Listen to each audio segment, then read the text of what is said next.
Asi jsem nějako nevyšel, dlouhý je týden do škváry.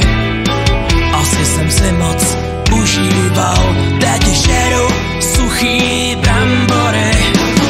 Peněz je málo a nás moc, prej, že to brzo přejde. Mě už to takhle nebaví, takhle co dál nejde.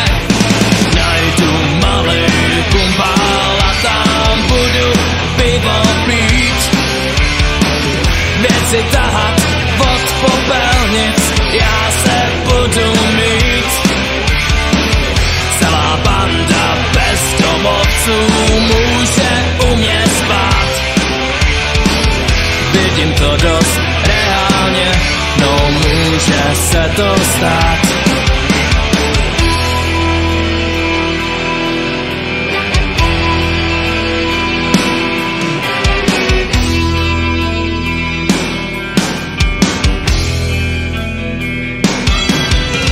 Sedím ve svém holobytě 2+1K. Za dveřma zas otravuje bába nějaká.